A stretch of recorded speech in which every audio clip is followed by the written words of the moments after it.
예, 안녕하세요.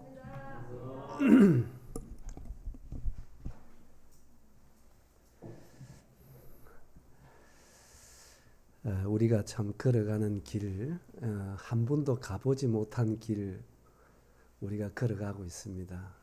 이 코로나로 인해서 내 평생에 상상도 못한 그런 어떤 환경과 상황을 이렇게 겪고 있습니다. 그래서 심령에 많은 고통도 있고, 또 아픔도 있고, 또 이런 상황이 지속되면 우리가 어떻게 주님을 예배하며 섬겨가야 하는가, 이런 부분들에 대해서도 고민을 해보게 됩니다. 제 나이가 원래 67인데 67년 동안 살아오면서 어떤 정부에 의해서 우리가 예배 터치를 받는다든지 제재를 받는다든지 이런 것들은 참 상상도 해보지 못했고, 전혀 생각하지 못했던 그런 일들이고, 이런 상황이 올지는 꿈에도 생각을 못했습니다. 근데 이런 상황을 이렇게 보면서 뭐 통틀어서 참 한국 기독교가 물론 뭐 유례 없는 세계에서 짧은 역사 속에서 1,000만 명이 넘는다고 하는 많은 사람들이 하나님을 믿는다고 하는 기독교인들이 많이 늘어났지만, 이 코로나19 상황을 이렇게 접해보면서 참 한국 기독교가 너무나 무능하다. 그리고 이렇게 힘이 없고 이렇게 초라할 수가 있는가, 이런 사실들을 생각해 봤습니다. 1,000만 명이 넘는다고 한다면요, 어쨌든 간에 하나님을 믿는 믿음을 가지고 있다고 한다면, 이 기독교인들이 마음을 같이해서 어떤 정부에 대해서 대항하라는 게 아니고, 우리가 정말 말씀 중심으로 우리가 자유롭게 예배드리고 우리가 말씀을 듣고 함께 모이는 이런 부분도 우리가 충분히 지켜가야 될 부분인데, 이런 부분들에 대해서 너무나 올바른 반응을 못하고, 너무나 어쩌면은 왜소하고 초라하게 이 정부의 통제 속에 들어가는 이런 모습들을 보면서 참 마음에 이렇게 아픔이 있고 고통이 있습니다. 뿐만이 아니잖아요. 마치 교회 가면은 코로나 확진을 받을 수밖에 없는 그런 뭐 코로나 확진 집단들이 모이는 집단처럼 이렇게 뉴스에 보도가 되고 하는 이런 것들을 이렇게 보면서 참 이럴 때 우리가 어떻게 대처를 해야 되는가 하는 부분들에서 우리 많이 기도해야 되지 않겠는가, 이런 사실들을 생각해 보게 됩니다. 저는 솔직하게 얘기해서 이 코로나 겁나지 않아요. 저는 한 번도 지형에 코로나제가 겁내 본 적이 없어요. 왜냐하면은 물론 그렇다고 해서 마스크가 씁니다. 마스크 쓰고 손 소독도 잘하고 합니다. 그러나 이 코로나가 아무리 세계를 휩쓸고 있고 한다 하더라도, 이 코로나를 주신 분도 하나님이고 코로나를 또한 종식시킬 분도 하나님밖에 없잖아요. 믿습니까?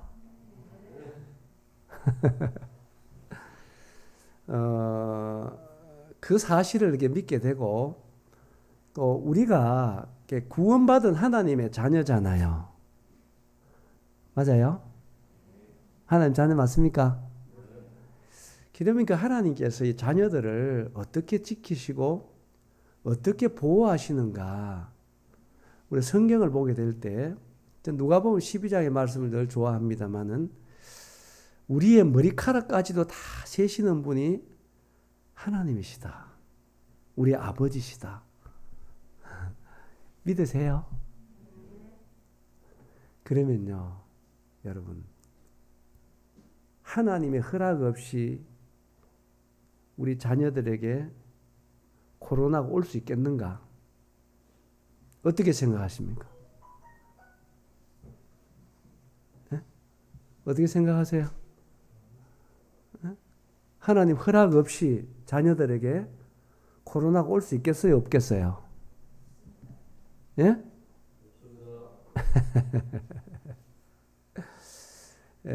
물론 우리가 이런 어떤 믿는 믿음이 일차적으로 중요하다고 저는 생각을 합니다.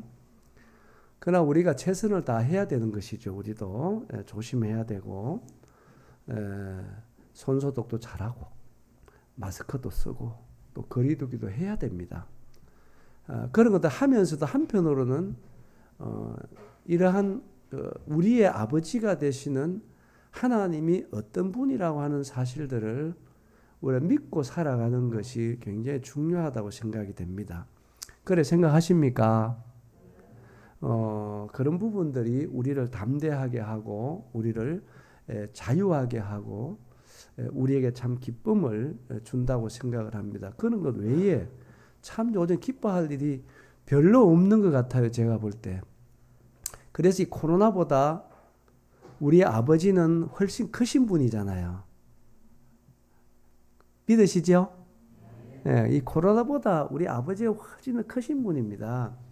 우리의 인생사에 어떤 문제가 도래한다 하더라도 그 어떤 문제보다도 더 크신 분이, 더 위대하신 분이 우리 아버지가 되시는 하나님이시다 하는 이런 사실들을 우리가 마음속으로 더 믿는 게 굉장히 중요합니다. 또 그리고 믿음 안에 우리가 살아가는 것이 굉장히 중요하다고 생각을 합니다. 사실 믿음이라는 게요, 이럴 때 우리가 정말 힘을 발휘할 수 있는 게 믿음 아니겠어요? 그래 생각하십니까? 예, 정말로 그렇다고 저는 생각합니다. 아무리 세상이 두려워 떨고 아무리 세상이 그렇다 할지라도 우리는 예수 안에서 하나님 안에서 우리는 당당하고 담대하게 코로나에 맞서서 우리는 믿음으로 하나님의 사랑으로 형제 사랑으로 우리 헤쳐나가야 되리라고 저는 믿어요. 여러분 그래 믿습니까? 예, 그렇게 되기를 진실로 바라는 마음이 있고요. 어떠한 상황 속에서든 간에 세상에 줄 수 없는 이러한 예수님만 주시는 그리스도 안에서 평안을 잃지 않는 여러분 되시기 바랍니다. 그런 은혜 속에 있기를 바라고, 제가 이거 2시간 부탁을 제가 받았는데요. 그래서 이 시간에 어떤 주제는 이 복음 세미나를 하자 이런 얘기를 들었어요. 그래서 이 난국에 무슨 복음 세미나냐 그런 생각할 수 있겠습니다만은 이 난국에도요, 제가 이제 지난 8월 달과 9월 초에 그 안양 중부교회 제가 복음 세미나를 다녀왔어요. 2박 3일 동안. 그리고 경기도 수부교회에서도 2박 3일 동안 이 복음 세미나를 했어요. 그래서 굉장히 좋았고 또 유익했습니다. 그래서 이제 이 시간 제가 2시간 부탁을 받았는데, 물론 이 2시간에 걸쳐서 어떻게 다 얘기를 할 수 있겠느냐마는 하여튼 최선을 다해서 제가 이렇게 구원을 받고 또 이 지역교회에 복음을 전하러 다닌 지가 약 27년이 됐어요.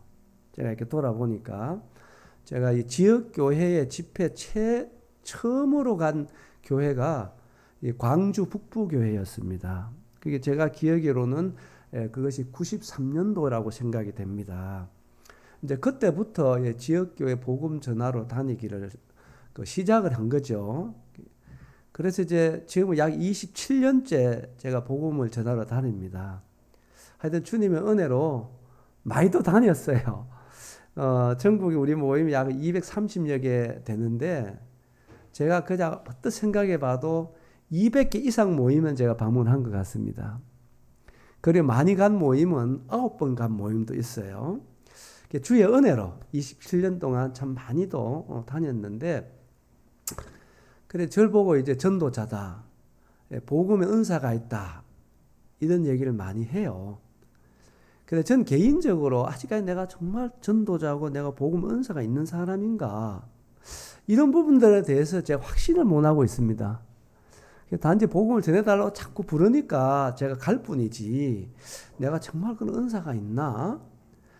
이 부분에 대해서 제 마음에 아직까지 확신을 못 갖고 있는데, 그래서 이게 복음을 전하러 다니면서 제가 처음에 이렇게 강주 북부를 시작해가지고 이제 광주 동부라든지 강주 시내 한 바퀴 이렇게 돌게 되고, 그 다음에 이제 전주로 가게 되고, 그 다음에 이제 경기도로 가게 되고, 뭐 강원도 가게 되고, 서울, 충청도, 경상도 뭐 이렇게 쭉 주님이 이렇게 길을 열어 주시가지고 이렇게 다니면서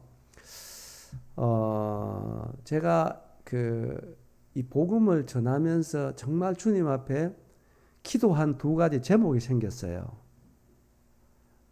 어떤 기도 제목이냐? 첫째, 그 당시는 이제 보통 복음 집회하면은 그냥 4일 집회는 공식이었고, 조금 길게 하면 5일까지 집회를 했습니다. 그러면 이 복음을 체계적으로 전해야 될 판인데, 이 복음의 좀 줄거리를 좀 잘 세워야 되겠다. 복음의 어떤 체계적인 부분들에 대해서 좀 준비해야 되겠다. 그에 대한 지혜를 달라고 주님 앞에 이렇게 첫째 기도를 했어요, 제가. 그리고 두 번째 기도는 이 복음을 쉽게 전할 수 있는 지혜를 주십시오. 이렇게 기도를 했습니다. 제가 왜 그렇게 기도를 했느냐 하면은 제가 처음에 집회 갔을 때는요, 그때 4일 집회를 했는데, 물론 거절도 많이 했습니다만은 그때만 해도 한 지역에 집회를 하면 그 지역에 있는 교회는 다 참석을 했어요. 그런데 4일간 그때 뭐 6타임인가 이렇게 복음을 전했는데, 그때 보통 뭐 1시간 반씩 이건 보통 했어요. 그런데 뭔가를 얘기를 하기를 했는데 뭘 전했는지를 모르겠더라고요. 지나고 나니까 아무 생각이 안 나요. 그래서 이래서는 안 되겠다 하는 그런 생각을 하게 됐고, 그래서 복음을 좀 체계화해야 되겠다. 주님 그런 지혜를 주십시오. 이렇게 기도하게 됐고, 그 다음에는 이 복음을 제가 그 당시에 쭉 들어봤을 때, 이 복음은 참 쉬워야 되는데 굉장히 좀 어렵게 전하는 분들이 많더라고요. 그래서 4살만 돼도 들을 수 있고, 또 아무리 연세가 많아도 들을 수 있는 이 쉬운 복음을 좀 전해야 되겠다. 이런 마음이 제 마음에 생겼어요. 그래서 주님 이런 지혜를 주십시오 하고 계속 기도를 했는데, 제가 이제 그런 시간들이 지나면서 제가 첫째 날, 둘째 날, 셋째 날, 넷째 날 이렇게 이제 체계적으로 복음을 전하는 그런 체계를 제가 세웠어요. 그래서 주님이 그런 지혜를 주셔서 그렇게 복음을 전하게 됐고, 그 다음에 이제 쉽게 전해야 되겠다. 쉽게 전할 지혜에 따라 기도했는데, 참 감사하게도 제가 한 10여 년 전까지만 해도 복음 집회를 가면 이제 보통 그당 1년에 20번 이상은 다녔습니다. 제가 평균적으로 다녔는데, 그때 집회를 마치면은 마지막 날 저녁에는 형제 자매들이 많이 모였어요. 그래가지고 제가 그 시간을 원했어요. 모여가지고 4일간 복음 집회를 한 가운데 제가 복음을 전했는데, 제가 전한 복음 가운데서 형제 자매들이 내가 잘못됐거나 또 아니면 더 나게 복음을 전할 수 있는 그런 어떤 내용이나 지혜가 있으면은 꼭 얘기를 해달라 해가지고 그 평가회를 가졌어요. 제가 원했어요, 그거를. 그 시간이 굉장히 유익했죠, 저한테는. 그런데 이제 그때 쭉 얘기를 들어보면 한결같이 하는 얘기가 있어요. 지금까지. 뭐냐? 그러니까 윤영재가 복음을 전한 복음을 들어보면 쉽다. 이런 얘기를 한결같이 해요. 감사하죠, 제가. 주님께 기도한 그 기도를 주님이 들어주셨다고 생각을 합니다. 그래서 쉽게 전해야 된다. 이렇게 쭉 기도했는데 주님이 그렇게 허락을 해 주셨다고 생각이 되어져서 너무너무 감사하고요. 그래서 이제 이 복음에 대한 내용을 뭐 이 시간 다 얘기를 할 수 없겠지, 그죠? 성경에 말하는 복음이 무엇인가에 대해서 좀 얘기할 수 있으면 좋겠다 생각이 되고, 그 다음에는 이 복음을 어떻게, 어떤 내용으로 어떻게 전할까 하는 이런 부분들에 대해서도 얘기를 하면은 좋겠죠. 그러나 이제 이런 부분들에 대해서 다 얘기할 수는 없겠지, 그죠? 그래서 왜 하나님을 믿어야 되는가? 하나님 어떻게 알고 믿을 수 있는가? 성경이 왜 하나님의 말씀인가? 이런 부분들에 대해서 우리가 상세하게 좀 잘 얘기하면 좋겠는데 시간이 허락될런지는 잘 모르겠어요. 2시간이니까 하여튼 주님이 허락하시는 데까지만 얘기를 드리도록 그렇게 하겠습니다. 하여튼 편안하게 드릴 테니까 편안하게 들으시게 되길 바라고, 또 이 복음이라고 하는 것은 글자 그대로 기쁜 소식이잖아요. 그렇죠? 기쁜 소식입니다. 그런데 이 복음은 전해야 되는 것입니다. 뭐 해야 된다고요? 예, 전해야 돼요. 왜 그러냐면은 듣지 않고는 믿을 길이 없어요, 사람들이. 그렇죠? 성경에 나오잖아요. 그래요. 전하지 않고는 들을 길이 없는 거 아니겠어요? 그래요, 안 그래요? 그래, 이거는 복음을 전해야 되는 것은 특권이기도 하지만 의무이기도 하는 겁니다. 우리 복음 전하는 것은 여러분 자유가 아닙니다. 구원받은 자라면 누구라도 복음은 전해야 하는 것입니다. 이건 은사와 관계없어요, 여러분. 구원받은 자라면은 복음을 전해야 되는 것입니다. 이것은 여러분의 짐으로 느껴진다면은 문제가 있어요. 이 복음을 전한다고 하는 것은 짐이 아니라 여러분 기쁨이 돼야 되고 특권이 돼야 되고 즐거움이 돼야 되는 것입니다. 왜냐하면은요, 기쁜 소식을 전하면서 기쁜 소식을 전하면서 부담 갖는 사람이 있나요? 없지요, 여러분. 기쁜 소식 전하는 사람도 굉장히 마음이 즐거워 기쁜 것입니다. 그래서 이런 부분들에 대해서 우리의 어떤 사고나 인식을 좀 달리해야 된다고 저는 생각을 하고요. 그래서 이 복음은 일단 전달해야 되는 부분이고, 그 다음에는요, 세상 사람들은요, 이 복음을 통하지 않고는요, 절대로 하나님을 믿고 알 수 있는 길이 없다는 사실도 우리 인식해야 됩니다. 고린도전서 1장 2장에 잘 나와 있어요. 세상 지식으로는요, 어느 누구도 하나님을 알 수 없다고 말했습니다. 그래서 전도에 미련한 것으로 사람들을 구원하시는 것이 하나님의 방법이라고 얘기했거든요. 그러니까 전도라고 하는 과정을 통하지 않고는요, 하나님을 알릴 길도 없고, 그리고 사람이 구원받을 길도 없다는 사실인 것입니다. 전도는 굉장히 중요한 것입니다. 그럼 누가 하는 것이냐? 이 구원받은 자가 해야 되는 거예요. 누가 해야 된다고요? 구원받은 자가 해야 되는 것입니다. 우리가 아니면 영광스러운 하나님의 복음이 세상에 전달될 길도 없어요. 그러나 세상 사람 우리가 아니면은 하나님 믿을 길도 없다는 거예요. 우리가 구원받은 우리가 이 땅에 존재하는 첫째 목적이 여기에 있다는 거예요. 다른 데 있는 게 아닙니다. 그만큼 우리가 하나님 편에서도 우리가 소중한 사람이 되는 거고, 세상 입장에서도 그들이 어떻게 말하든 간에 그들에게 있어서 유일한 소망은 구원받은 성도들이라고 하는 사실을 여러분 결코 놓치면 안 되는 것입니다. 아멘 되십니까? 이거는 사실인 거거든요. 이거는. 그러니까 믿지 않는 사람들 구원받은 성도를 통하지 않고는 절대 구원받을 길이 없어요. 하나님 화목될 길이 전혀 없다는 사실입니다. 하나님 편에서 마찬가지입니다. 교회 구원받은 성도를 통하지 않고는 영광스러운 복음과 하나님의 영광을 세상에 드러낼 길이 없다는 사실입니다. 우리가 얼마나 소중한 사람들입니까? 하는 사실입니다.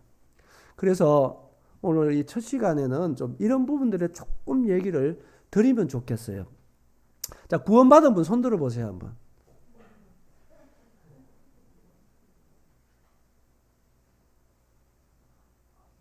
여기 왜 요렇다 그러세요? 한번 구원받은 손 번쩍 들어보세요. 여러분 정말 구원 받으셨습니까? 하는 사실에 대해서 한번 생각 한번 해보시기 바랍니다. 여러분 세계적으로 이 인류 역사에 정말로 훌륭한 일을 하신 분이 한 분 계십니다. 그 어떤 분이냐면요, 제임스 박사라고 하는 분이 계시는데요. 이분은 스코틀랜드 사람입니다. 이분이 인류 역사에 어떤 공을 세웠느냐 하면요, 클로로포름이라고 하는 마취제를 개발한 사람입니다. 정말 훌륭한 일을 했죠. 한번 생각 한번 해보세요. 마취제가 없다고 한번 생각 한번 해보시죠.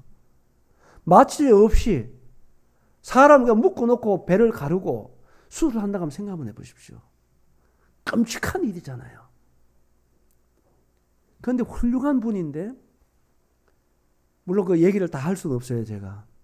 이분이 80대 노년에 그의 많은 제자들이 모여서 이분을 초청을 했습니다. 그리고 강의를 2시간 듣고 제자들이 이분에게 질문을 했어요.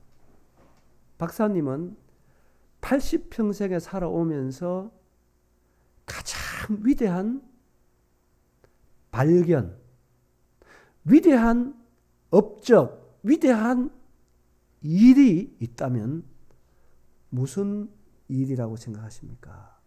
질문했습니다. 이 제자들은요, 다 그 답을 알고 질문을 했어요. 그건 뭐 물어볼 것도 없잖아요. 마취제를 개발한 것이다. 다 그런 마음을 가지고 질문을 했는데, 이 심퍼슨 박사님은요, 뭐라고 대답했는지 아십니까? 나는 내 80평생에 정말 위대한 발견 2가지가 있다. 이렇게 했어요. 첫째, 가장 위대한 발견은 뭐였냐면은 내가 지옥 갈 수밖에 없는 죄인이라는 사실을 내가 알았다는 것이다. 그게 첫째 발견이다.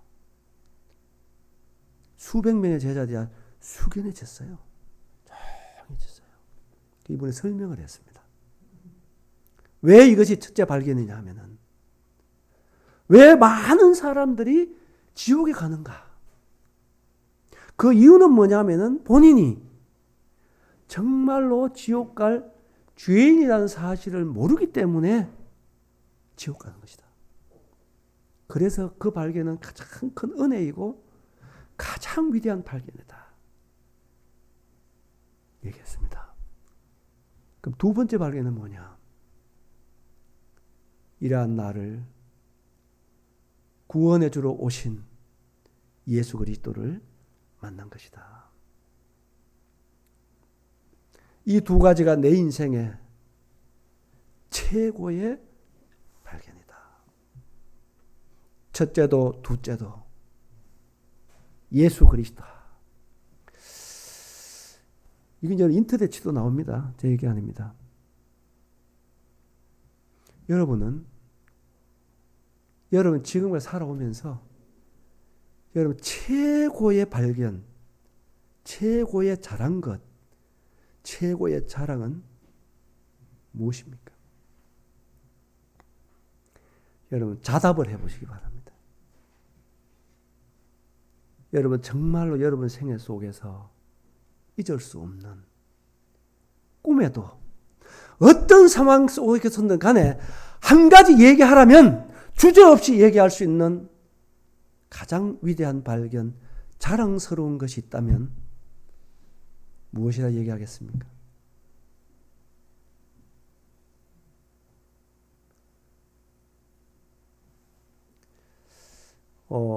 내가 왜 이 시간에 이 질문을 내용을 여기 드리냐 하면요,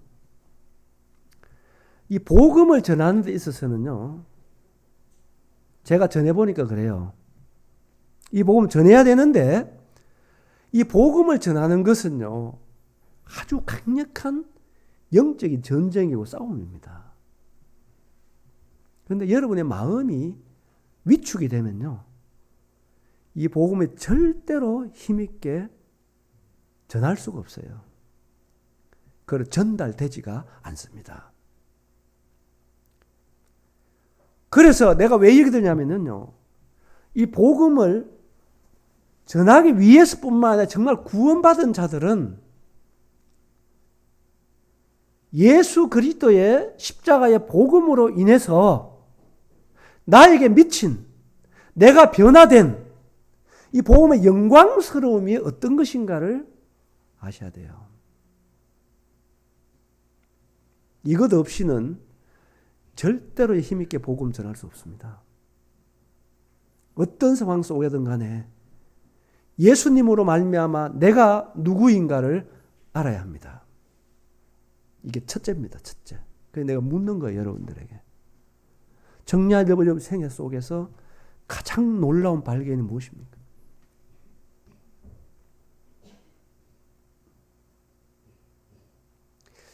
우리 사도행전 26장 가서 한 절 볼까요? 사도행전 26장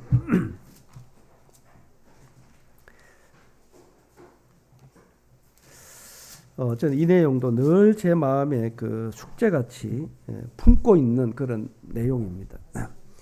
26장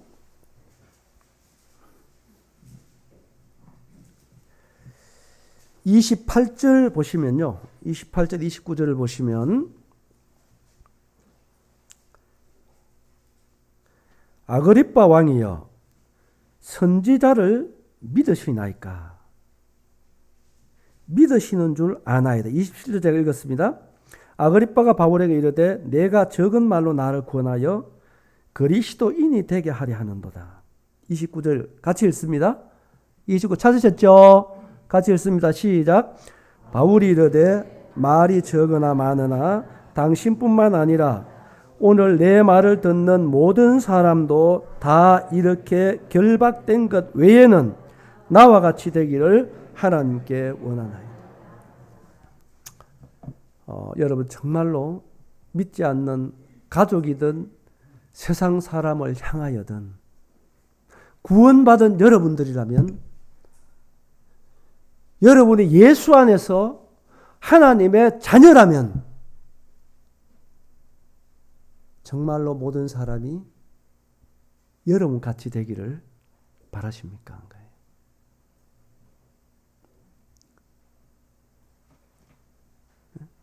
이 얘기 듣고 심각해지면 안 돼요. 심각해지면 안 되고, 야, 진짜 아멘이 돼야 돼요. 네?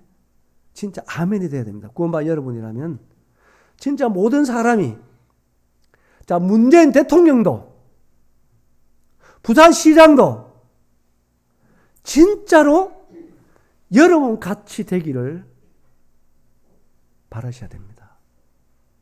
원하셔야 됩니다. 복음의 가치를 안다면, 복음으로 말미암아 여러분들이 얻은 신분을 안다면, 복음으로 말미암아 우리가 주어진 영광스러운 소망을 여러분들이 안다면 우리는 마땅히 그런 마음을 가지셔야 되는 거예요. 그리고 그런 자세로 살아가셔야 하는 것입니다. 이때는 아멘이 나와야 되는데 마스크를 써서 소리가 안 나오는지는 잘 모르겠는데 여러분 정말로 이런 여러분 안에 예수 안에서 복음으로 말미암아 얻은 영광스러움을 여러분 놓치지 않는 것입니다. 그래서 모든 사람이 바울이 결박된 것 외에는 나와 같이 되기를 바라는 이 위대한 하나님의 자녀 그리스도인 이 바울과 같은 여러분 놀라운 이걸 주존심이라 그래야 따릅니다. 주존심.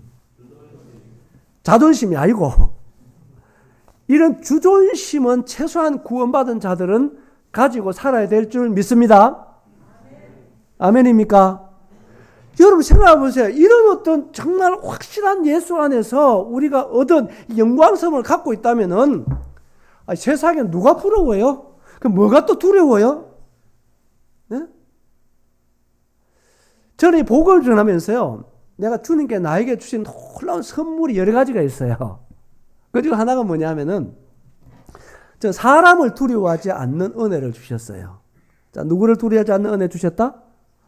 사람 둘이 은혜 주셔. 제가 지난 그 12월 달에는요, 경기 광주교회 복음 집회를 갔어요. 어느 교회 갔다고요? 경주 광주교회 집회를 갔는데 왜 내가 이 얘기를 드리냐면은 제가 200개 넘는 교회를 내가 다녔습니다. 수업 다녔는데 광주교회 가서 내가 딱 느낀 게 그거예요. 지금도 전국에 230여 개 더 되는 모임 가운데서 세상적으로 보면 가장 똑똑한 사람들 많이 모인 교회가 경기 광주교회입니다. 거기 가보면요, 종합병원의 의사들이 여러 명이 있어요. 그냥 개인 병원 이런 게 아니고 종합병원 의사들이 여러 명이 있습니다. 대단한 것입니다. 그리고 교수들이요, 여러 명이 있습니다. 삼성전자 부사장이 거기 있어요. 아무나 되는 게 아닙니다.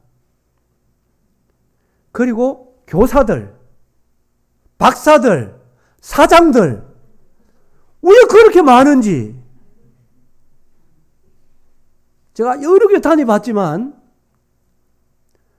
그게 참 난 사람들이 많더라고요, 내가 보니까. 그런데요, 제가 이게 복음을 들고 가면 제가 아주 담대합니다. 왜냐하면요, 제가 성경을 믿거든. 그래서 종합병원의 의사라도 그때 이제 거기에 사역하는 형제님이 임채환 형제님이라고 서울 그 아산종합병원의 의사잖아요. 그분이 의사들 구도자 3명인가 데려왔더라고 그때. 그런데 종합병원의 의사라 할지라도 삼성전자의 부사장이라 할지라도 교수라 할지라도 교사라 할지라도 여러분, 이 복음 전도를 통하지 않고는 하나님을 알 길이 있다 없다? 없는 것입니다. 그리고 세상에 가장 고상한 지식이 뭔지 아세요? 예? 박사 되는 겁니까? 의사 되는 겁니까? 교수 되는 겁니까? 뭡니까? 세상에 가장 고상한 지식이 뭐예요? 여러분, 하나님을 아는 지식입니다. 그럼 믿으세요, 여러분. 이게 가장 차원 높은 것입니다. 아무리 세상적으로 훌륭한 사람이다 할지라도요, 영적인 부분에서는 무지할 수밖에 없어요. 모르는 것입니다. 하나님이 어떤 분인지, 내가 누구인지, 이런 진리에 대해서는요, 아무리 세상적으로 똑똑하다 할지라도 그것으로 인해서 이런 부분을 알 수 있는 게 아니거든요.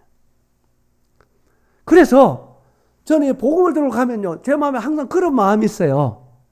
예? 참 하나님이 놀라우신 분이로구나. 참 하나님 위대하신 분이로구나. 제가 그런 확실한 제가 특권을 내가 가지고 있습니다. 그리고 제가 자부심을 가지고 있어요. 그리고 주존심을 가지고 있습니다. 그래서 제가 담대하게 전하는 거예요. 응? 놀랍지 않으세요? 네? 꿈 같은 얘기입니까? 여러분, 한번 생각 한번 해보시죠. 우리가 하나님의 자녀가 됐어요. 누구의 자녀 됐다고요? 믿습니까? 진짜 우리 하나님의 자녀입니다. 한번 생각 한번 해보십시오. 믿지 않는 사람은 누구의 자녀입니까? 예? 마귀의 자녀 맞지? 성경에 나오잖아. 예? 그러니까 구원받은 우리는 구원받지 않는 사람하고는요, 엄청난 차이를 갖고 있는 거예요. 비슷한 게 아니라니까요. 예? 쉽게 말씀드린 것처럼 하나님의 자녀, 마귀의 자녀. 맞습니까? 안 맞습니까? 맞아, 안 맞아요? 맞는 거예요, 이거. 예?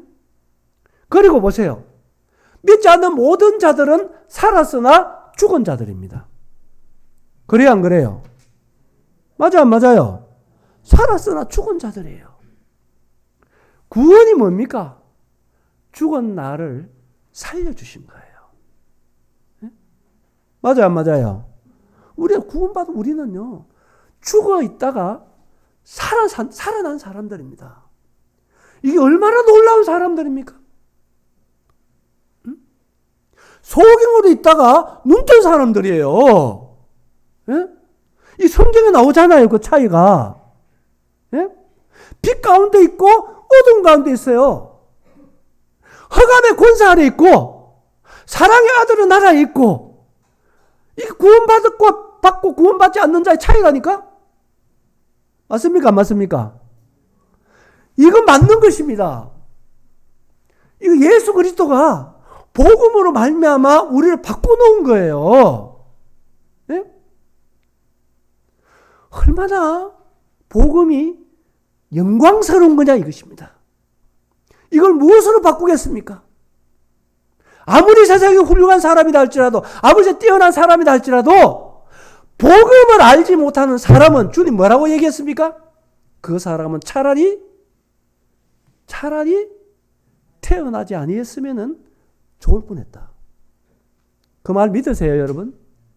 믿습니까? 사실이잖아요, 사실. 여러분, 세상에서 어떤 경우라도 그 소리는 들어서 안 되는 거잖아요, 사람이라면. 넌 차라리 안 태어났으면 좋겠다. 이 소리만은 안 듣고 살아야 되는 거 아닙니까? 그렇습니까? 안 그렇습니까? 누가 그런 사람입니까? 복음을 모르는 사람입니다. 여러분, 정말 복음의 위대함을 알고 계시는 것입니까? 여러분, 구원받은 성도의 가치를 아시는 분이냐 이것입니다. 난 이 얘기를 좀 드리고 싶은 거예요. 그래서 우리가 얼마나 살지 모르지만은 저는 주님이 곧 우리를 데리러 오실 것 같아요. 아무리 생각해도 주님 오심이 가까이 왔습니다. 그건 틀림이 없습니다. 주님도 드디어 오신다 할지라도 우리의 생애는 짧아요. 그렇잖아요? 어떻게 살아야 하는 것이 성공적인 인생이라고 생각하십니까? 좀 생각 좀 하고 사셔야 됩니다. 계산하고 사셔야 돼요. 뭐하고 살아야 된다? 계산하셔야 됩니다. 여러분, 정말 계산하셔야 됩니다. 오늘 주님이 날 부르시면 어떤 모습으로 가려고 생각하십니까? 뭘 가지고 그분 앞에 설 것입니까? 생각해 보셨어요? 여러분, 다 지나가는 것입니다. 우리가 이 땅에서 먹고 입고 자고 살아가는 모든 것은 내 것이 하나도 없어요. 맞아, 안 맞아요? 한 개도 없습니다. 착각하지 마십시오. 한 개. 우린 이 땅에 사는 동안 잠깐 동안 빌려 쓰는 거예요. 그런데 정말 지혜로운 사람은 어떤 사람입니까? 내 것이 아닌 것으로 내 것을 만드는 사람이 지혜로운 사람인 거예요. 우리 알겠죠? 잠깐 있다 없어지는 것을 영원한 것으로 바꾸는 사람, 그 사람이 가장 지혜로운 사람이라고요. 그 사람이 가장 성공적인 인생을 사는 사람이라고요. 여러분, 주님이 나를 부를 때 가지고 갈 수 있는 것이 바로 여러분의 것입니다. 가져갈 수 없는 것은 여러분의 것이 아니에요. 무엇이 있습니까, 여러분들은? 오늘 나를 부를 때 정말 여러분 갖고 갈 게 뭐가 있어요? 주님한테. 계산하셔야 돼요. 계산하셔야 됩니다. 저는 이렇게 여러 가지로 부족한 사람입니다. 부족한 사람인데 제가 이제 아까 말씀드렸잖아요. 제가 67입니다. 이거 적은 나이가 아니더라고요, 내가 보니까. 60대 동안 살아오면서 저도 많은 그런 어려움을 겪었다면 겪은 사람입니다. 그리고 좋은 일도 많이 겪었습니다. 제가 부산에 온 지가 30년이 넘었어요. 어제 같은데 참 세월이 빠르다 이런 생각하거든요. 그런데요, 저는 항상 그런 생각합니다. 오늘 주님 날 부른다. 제가 이 말씀드린 적은 모르겠는데 제가 2번 죽었다가 살아났습니다. 제가요. 2015년도 7월달, 9월달 제 심장이 멈췄어요.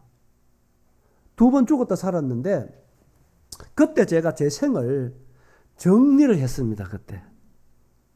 왜냐하면은 유명한 심장과 의사가요, 저한테 그런 진단을 내렸거든요. 혈관 수축성이라고 하는 희귀병이었대요, 저한테.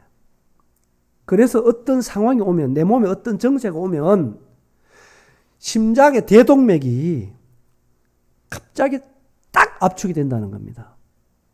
그러면 이제 제가 넘어가는 거예요. 이제 안 풀어지면 좀 가는 것입니다, 그대로. 그게 7월달 한 번 있었고 9월달에 있었어요, 제가. 2015년도. 그 한 번은요, 병원에서 그 전문의에 의해서 검진받다가 그런 현상이 일어났었어요. 한 번은 이제 파라과이 갔다 오다가 7월달에 비행기 안에서 내가 쓰러졌습니다. 그런데 이제 그런 일이, 그런 희귀병이 저한테 있다고 하니까 제가 2달도 안 돼, 한 달 20일간에 2번이나 내가 그렇게 심장이 먼저 쓰러졌었거든요. 제가 어떻게 해야 되겠습니까? 죽음 준비해야 되잖아요. 그래서 그때 제가 깨어나가지고, 내 삶을 정리를 해야 되겠다. 그 생각 딱 일어나가지고, 제가 누워가지고, 이제 병원에서 그러기 때문에 그때는 옷이 다 찢어지고요. 여기서 여기까지 화상 다 입었어요, 제가. 저는 순간적으로 심장이 멈췄으니까 저는 아무것도 모르는 겁니다. 깨보니까 그거 이제 전기 충격기 있잖아요. 2사람이 내가 올라가지고 이걸 한 거야. 검진 받다가 내가 심장이 멈췄으니까. 병원이 난리 난 거죠. 화상 다 입은 상태에서 깨어나서 제가 첫째 생각이 그거였어요. 주님, 나 이렇게 부르시겠구나. 내 삶을 정리해야 되겠다. 그래서 그때가 제가요, 62살이었어요. 5년 전이니까. 내가 62년 동안 살아온 삶을 좀 정리를 해봤다. 정리해야 되겠다. 누워서 쭉 생각을 해봤습니다. 내가 어떻게 살았나. 오늘 내가 주님 부르시면은 내 생에 어떻게 하나님 앞에 정리될 것인가. 이런 부분을 쭉 생각해 봤거든요. 봤는데 참 놀라운 것은요, 진짜 더 살고 싶은 마음이 별로 없었어요. 그리고 제 생애 62년 삶이 정말 만족했습니다. 주님 은혜로 만족됐습니다. 그래서 너무 감사가 됐어요. 왜 그러냐? 내가 정직하게 계산해 봤거든요. 저는 고향이 저 경북 선상호 고하면 황산동입니다. 시골입니다. 이렇게 하면 잘 모르겠지, 그죠? 그 김석태 형제가 사는 데입니다. 이러면 좀 알겠죠? 다둥이 13명 아들 둔. 알겠어요? 거기가 제 고향입니다. 그곳에 제가 태어나서 잘 보세요. 저는 중학교를 못 갔습니다. 왜 못 갔느냐? 집이 너무 가난해서 못 갔어요. 그래서 모자 쓰고 가방 들고 운동화 신고 여러분 학교 가는 학생들 보면 참 부러웠습니다. 제가 중학교 못 갔죠. 제가 18살 때 오른쪽 눈 실명됐습니다. 제가 병신입니다. 이 동자가 파열이 됐어요. 그러죠? 저는 아주 시골에서 가난한 집에 태어나서 가난하게 살았습니다.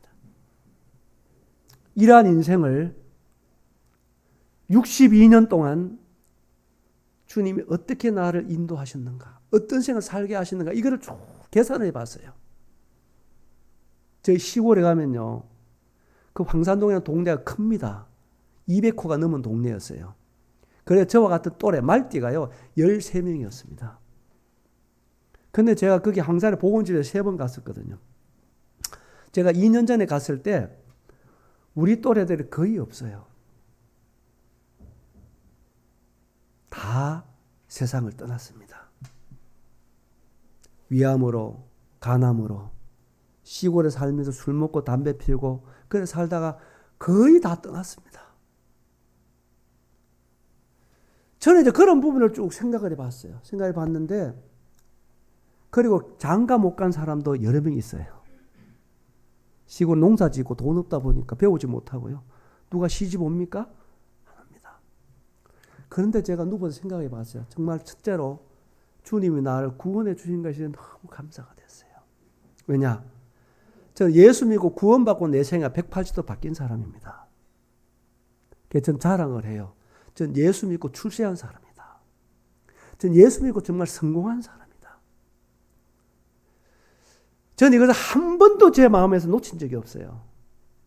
그저 예수님 아니면은 저는 벌써 이 세상 사람도 아닐 뿐더러 산다 하더라도 정말 세상에 짓밟히고 무시당하고 왕따당하고 손가락질 받고 제가 그런 사람일 수밖에 없었던 사람이었습니다. 그런데 주님이 저를 구원해 주셨어요. 주님이 저를 구원해 주시고 복음이라는 걸 통해서 저의 생을 바꾸어 주셨습니다. 그래서 저희 동네 세 번 복음 집회에 갔다 그랬잖아요.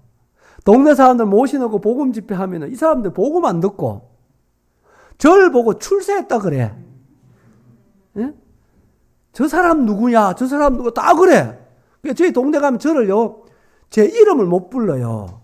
제 이름이 경규잖아요. 경규, 발음하기 어렵잖아요? 그래서 저 동네 사람 다 뭐라면 긴구라 그래, 긴구. 저를 보고 긴구 이러는데, 아이고, 저 긴구가 출세했네. 저 긴구가 성공했네. 다 그래. 그래서 보는 눈은 있다. 제가 그렇게 생각했어요. 제가 성공했지. 진짜 성공이 뭡니까, 여러분? 진짜 출세가 뭐냐, 이거예요. 예? 예수님 믿고 구원받아 하나님의 자녀가 된 게 성공이지요. 아멘입니까? 이거보다 더 성공적인 인생이 누가 있습니까, 세상에? 누가 있어요? 정말 없는 것입니다. 그래서 저는 예수 믿고 성공한 사람입니다. 출세한 사람입니다. 제가 그래서 전국에도 제가 안 간 모임이 없고요. 전국의 성도들은 저를 모르는 사람이 거의 없어요. 난 잘 몰라도 저를 다 알아요. 어디 가나. 이게 제가 누가 나를 그렇게 만든 겁니까? 주님이 나를 그렇게 만드신 것입니다. 그리고 저를 통해서 구원받은 사람이 많아요. 어디 가도 정말 많아요. 그리고 저는 국내만 다닌 게 아닙니다. 세계 제가 30개국 넘어 제가 다녔어요. 저 아직까지 영어로 제 이름 못 쓴 사람입니다. 근데요, 한 번도 제가 여행 간 적은 없어요. 복음 전해 달라 해서 복음 전하러 갔을 뿐이에요. 그래서 제가 누워서 가만히 생각해 보니까요, 제가 진짜 미련 둘 게 하나도 없더라고. 주님이 내 인생을 복되게 해 주셨다는 사실에 대해서 만족했습니다. 그래 안 보입니까? 전 정말로 족한 마음을 가졌습니다. 그리고 계산을 해봤어요, 여러분. 참 나는 복된 인생을 살았다. 여러분의 앞으로 남은 생에도 여러분 심각하게 계산하면서 사십시오. 내가 뭘 위해 살아야 될까? 계산하셔야 됩니다. 주님이 주신 것 가지고 내가 뭘 위해 사용할까 계산하셔야 돼요. 건강, 지식, 물질, 시간. 이걸 내가 무엇을 위해 사용해야 될까 하는 지혜가 필요한 거예요. 여러분, 잠깐 지나가는 것입니다. 저는 죄송합니다만은 누워서 이제 내 인생을 계산하면서요, 그런 생각들 해봤어요. 한 영혼이 천하보다 귀하다고 말씀했습니다. 믿습니까, 여러분? 믿습니까? 그러면요, 가장 영광스럽고 가장 위대한 가치 있는 일이 어떤 일이라고 생각하십니까? 여러분, 영혼을 주님께 인도하는 일보다 더 가치 있는 일은 세상에 없습니다. 믿습니까? 믿습니까? 이것은 어려운 일이 아닙니다. 이거는 부담스러운 일도 아닙니다. 왜 그렇게 느껴지느냐? 여러분이 복음의 영광스러움을 모르기 때문에 그런 것입니다. 저는 이래도요, 매년 제가 기도하는 제목이 있습니다. 최소한으로 1년에 한 사람은 주님께로 인도하기를 원하는 마음이 있어요. 그걸 기도하고 있습니다. 그런데 기도하시면 주님이 기회를 주시는 것입니다. 여러분 마음에 정말로 한 영혼을 주께로 인도한 이 가치를 알고 그렇게 살길 원하면 주님이 인도하시는 거예요. 믿습니까? 이건 사실입니다. 원래 코로나잖아요. 오늘 그렇죠? 이 코로나 전국에도요, 저희 교회는 5명이 침례받았어요. 전국 다녀보니까 우리 모임밖에 없더라고. 난 좀 감사해요. 어제도 제가 한 가정을 계속 복음 전하고 왔어요. 지금 연결이 돼가지고. 계속 복음을 7차례 제가 복음을 정해서 전합니다. 제 마음에 너무 감사가 돼요. 너무 기쁨이 돼요. 이 영광스러운 복음을 위해 살게 하신 주님이 너무나 감사가 된다고요. 그 시간이 가장 가치 있는 이 시간이잖아요. 가장 영광스러운 거잖아요. 그 천하보다 귀한 영혼이 저를 통해서 복음을 듣고 하나님께로 돌아온다면 이거보다 더 가치 있는 일이 무엇이 있겠느냐 세상에. 저는 항상 그런 생각합니다. 이거보다 가치 있는 일이 없어요. 이거보다 영광스러운 일도 없고요. 위대한 일도 없다는 사실입니다. 여러분 정말 복음의 가치를 안다면 기도하십시오. 그래서 제가 이제 누워서 다 계산할 수 없지만은 많은 사람들을 복음을 전하게 하신 주님이 너무 감사했고 또 많은 사람 복음을 듣고 구원받는 일에 저를 사용하신 주님이 너무 감사했고 그렇다 한다면 내가 무슨 미련이 있을까?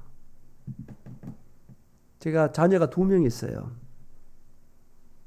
그 자녀들이 그때에 2015년도에 다 결혼을 해서 다 자녀를 두고 다 잘 살아요.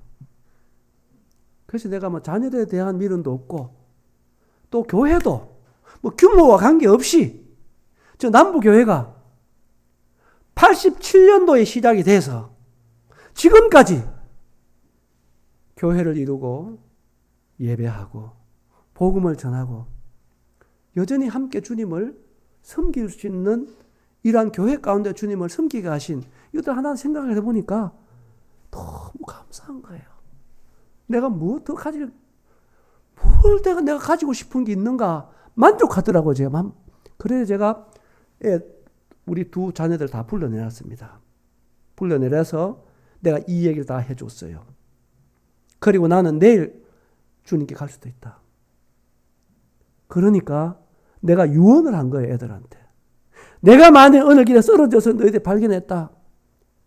응급실로 나를 데려가면은 이건 내가 유언으로 하는 건데 어떠한 경우라도 생명 연장을 위한 행위를 하지 말아라. 제가 유언으로 남겨놨어요. 뭐 산소호흡기를 꼽나 이런 거 절대 하지 말라는 겁니다. 저는. 절대로 하지 말아라. 그러나 난 내 생애를 만족한다. 주님 날 그렇게 부르면 내가 더 바랄 것이 없다. 그러나 그때 제가 62년 동안 살아오면서 진짜 가치 있는 일이라고 생각하는 것 자녀에게 해주고 싶은 것이 있었습니다. 그 얘기를 내가 다 전해줬어요. 애도 울고불고 난리 났죠. 아버지가 유언을 하니까. 그러나 저는 너무나 기뻤어요. 너무나 홀가분 했습니다. 이러한 자를 구원해 주셔서 영광스러운 복음을 위해 살게 하신 은혜를 무엇으로 다 표현 안 돼요. 참 감사했습니다. 그리고 만족했습니다. 그리고요, 저는 하루하루 살아올다 보니까 오늘까지 살아왔어요. 제가 언제 계산 한번 해봤느냐면 지난 여름에 서대문 교회에 복음 세미나를 복음 캠프를 했어요. 한 300명은 왔었는데요. 거기에 가서 제가 복음을 전하면서 교제하다고 개인 교제하면서 딱 생각 언제 보니까 5년 됐더라고. 제가 2015년도 9월 2일 날 제가 쓰러졌거든요. 9월 2일 날 부산 무슨 병원입니까? 한서병원에서 쓰러졌어요. 제가. 그분이 부산에서 김종익 박사가 제일 권 있는 분이잖아요. 심장이 제일 권 있는 분이잖아요. 그분이. 그분 앞에 검진 받다가 9월 2일 날 제가 오후 3시인가 돼가서 쓰러졌거든. 그러니까 만 5년이 됐잖아요, 지금. 하루하루 살다 보니 그렇게 왔어요. 그때 그 의사가 어떻게 진단했는지 아십니까? 그분이 교회 장로입니다.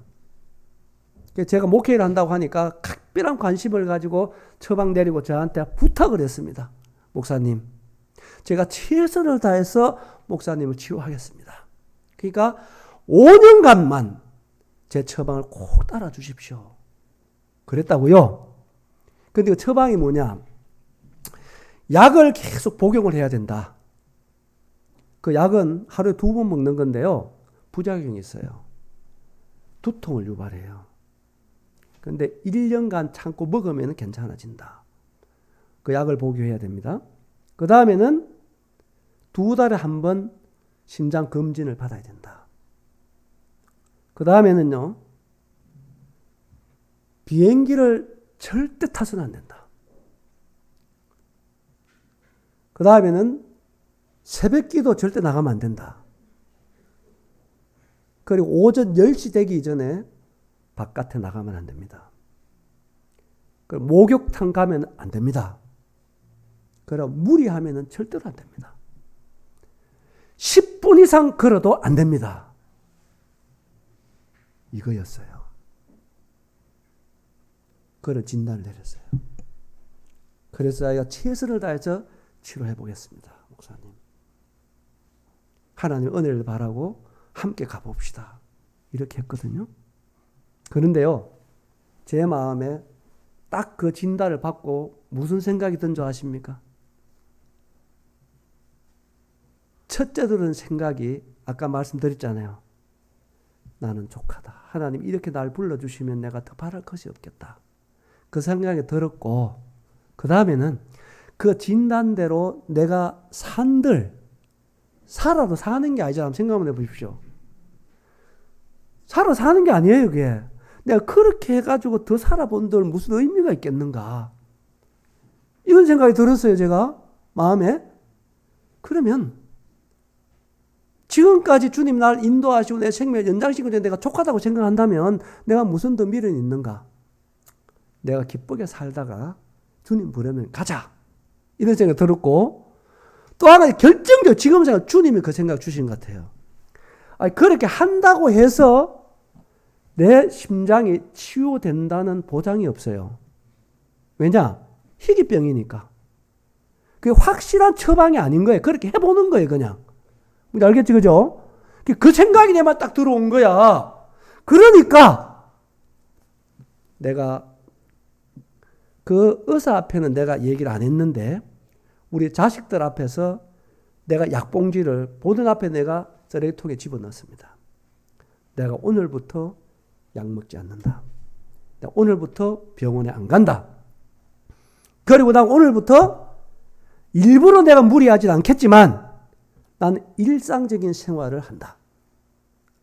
그리고 단 하루라도 주님이 원하시는 일들은 내가 거절하지 않고 살겠다. 이게 애들한테 얘기한 약속이었어요. 내가 주님 앞에 얘기한 약속이었어요. 그런데요, 그 후로 제가요, 어느 때보다도 바쁘게 살았습니다, 제가요. 그 후로 비행기 타지 말라 했는데, 제가 얼마나 많이 다닌지 모릅니다. 저 멀리 남아공도 갔다 왔어요. 스리랑카 제가 매년 가잖아요. 몽골 갔다 왔죠. 그리고 동남아 여기는 거의 매년 나갑니다. 비행기 타지 말라 그러는데 국내에서 서울 집회에 있으면 제가 이 김해에서 꼭 비행기 타고 가요. 왜냐? 마일리지가 많이 있어요, 저한테. 그래서 그렇게 다니고 국내 집회 제가 이 집회 다니면 안 될 사람이거든. 그런데 참 주님께서 더 바쁘게 살게 하셨는데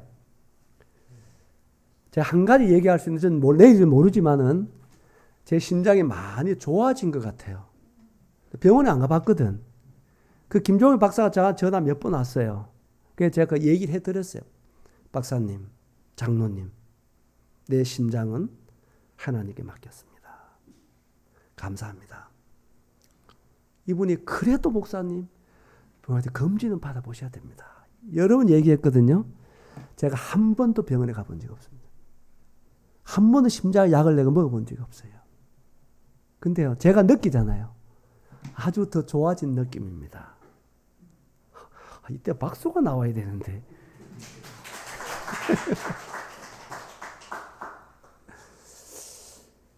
여러분, 내가 왜 이 얘기를 드리냐 하면요. 여러분 생에도 주님 안에서 후회 없는 삶을 사십시오. 그리고 정말 가치 있는 일을 위해서 살아가시는 여러분 되시기 바랍니다. 아멘이지요. 그래서 오늘은 지금 첫 시간은 이렇게 마쳐야 되겠는데 한 가지 말씀드릴게요. 오늘 여러분들이 한 가지를 정하십시오. 뭘 정하느냐? 한 사람을 여러분 마음으로 정하세요. 어떤 사람? 여러분 가족 중에도 괜찮습니다. 친구 중에도 괜찮습니다. 이웃 사람 중에도 괜찮습니다. 복음을 전할 한 사람을 정하십시오. 부탁드리는 거예요. 몇 사람 정해라? 꼭 정하십시오. 그리고 그 사람을 위해서 기도를 시작하십시오. 이 영혼을 내가 주께로 인도하기를 원합니다. 주님, 저에게 지혜를 주십시오. 주님, 이 일을 감당케 해 주십시오. 이거 꼭 하셔야 됩니다. 이거부터 여러분 시작하는 겁니다. 김해 시민 구원하려고 기도하지 마세요. 알겠죠? 한 사람 기도하십시오. 몇 사람? 한 사람. 최대한 주님 안 오시면요, 1년에 한 사람 구하십시오. 1년에 한 사람 정하십시오. 그리고 기도하십시오. 그리고 이건 제 경험입니다. 마냥 기도만 하면 안 돼요. 또 한 2, 3개월 정도는 기도하십시오. 그래 기도 제목을 낼 수 있는 사람에게 부탁하십시오. 나 이 사람을 위해서 기도하고 있습니다. 기도해 주십시오. 기도 부탁하세요. 정말 존귀한 일을 감당을 원하면 그렇게 하셔야 돼요, 여러분. 교회도 기도 부탁하세요. 왜? 이거보다 가치 있는 일이 없으니까. 이거보다 영광스러운 일이 없으니까. 위대한 일이 없으니까. 이 일을 감당하기 위해서 기도가 필요하다 이 말이에요. 도움이 필요하다 이 말이에요. 내 힘으로 안 된다 이 말이에요. 기도 부탁하십시오. 장로님께 기도 부탁하십시오. 성도들 기도 부탁하십시오. 그걸 여러분 주저하면 안 됩니다. 하세요. 그리고 한 3개월 정도 지났으면요, 이제 여러분 그 사람을 사귀어야 됩니다. 구체적으로 그 사람을 아세요. 그리고 그 집의 형편도 알고, 그리고 그 사람을 가까이 하십시오. 그걸 자주 방문하십시오. 교회 나오라 소리 할 필요 없어요. 선물도 사드리고 식사도 대접하고. 왜 돈 법니까 여러분?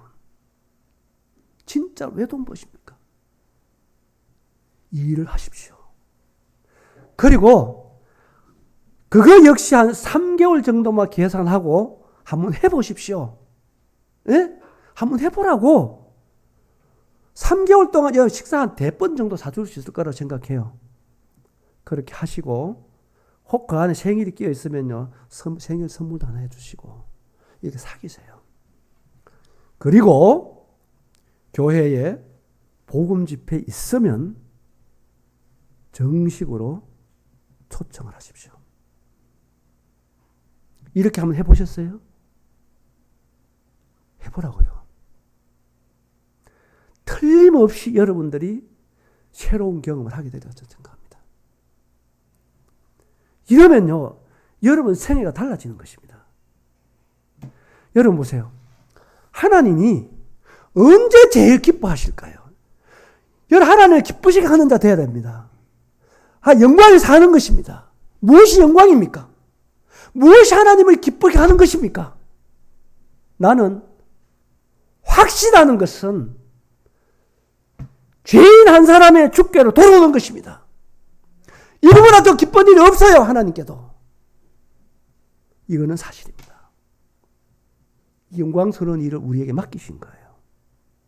이 일을 계획하는 것입니다. 그리고 인내를 가지고 실행하는 거예요. 무슨 말 알겠어요? 꼭 그렇게 하십시오. 오늘 이후로 딱 한 명 정하세요. 그걸 정말 기도하시고 찾아보시고 투자하세요. 섬기세요. 그리고 도움을 요청하는 겁니다. 여러분 안 되면은 여러분 집에 그 사람을 초청해가지고요, 교회 장로님 부르면 되잖아. 복음 좀 교제해 주십시오. 하면 되잖아. 한 사람이 죽게 돌아오는 데는요, 최소한의 7, 8명의 손을 거친다는 거 아셔야 됩니다. 절대 혼자 안 됩니다. 그 중에 한 역할을 하면 되는 거예요. 그게 가치 있는 일이에요. 존귀한 일이에요. 그래서 이 일을 여러분 정말 계획하시고 딱 오늘부터 실행한다면 여러분 생애에 놀라운 일이 시작된다는 것을 아시기 바랍니다. 아멘 할랍니까? 아멘 할랍니까? 이 일 한번 해보시기 바랍니다. 진짜로? 그러면요, 여러분의 생애도 바뀌고 여러분 정말 삶의 가치관이 달라질 거라고 생각해요. 그리고 더 놀라운 것은 교회가 변합니다. 분위기가 달라지게 돼 있어요. 이런 부분들에 대해서. 그런데 그게 또 우리가 생각해보면 어려운 일도 아니에요. 구원받은 우리에게는. 맞죠? 그렇죠? 그 어려운 일 아니에요. 그래서 이 가치 있는 일을 여러분 정말 마음에 딱 정하시고 그렇게 한 발자국 옮겨보는 겁니다. 그렇게 하랍니까? 아멘이죠? 꼭 그렇게 하시기 바랍니다. 여러분 그 한 영혼을 인도하는 거 여러분 생애 마지막이 될 수도 있어요. 정말입니다. 한 사람 죽게로 인도하고 가야 될 거 아니겠어요? 구원받은 자라면 꼭 이런 일이 있게 되길 바라고요. 오늘 왠지 모르게 이런 필요성에 대해 좀 얘기를 첫 시간에 했거든요. 그래서 잠시 쉬고 두 번째 시간에는요, 우리가 복음 전할 내용과 전하는 방법 대해서 좀 말씀드릴게요. 괜찮죠? 예, 잠시 기도하겠습니다. 주님 감사합니다. 참 이 자신과 우리가 하나님 앞에 무엇입니까? 죄로 말미암아 하나님과 원수가 된 자가 아닌가요? 그리고 마귀에게 소속이 돼서 하나님을 대적하고 지옥의 길로 달려가던 우리들 아니었나요? 하루살이에게도 눌려 죽을 인생이 아니었나요? 벌레봐도 못한 인간이 아니었나요? 이러한 나를 찾아오신 분이 누구인가요? 이러한 나를 살려주신 분이 누구인가요? 이러한 나를 구원해 주신 분이 누구인가요? 이러한 나를 위대하신 하나님의 자녀 삼으신 분이 누구인가요? 오 주님 감사합니다. 아버지 하나님 감사합니다.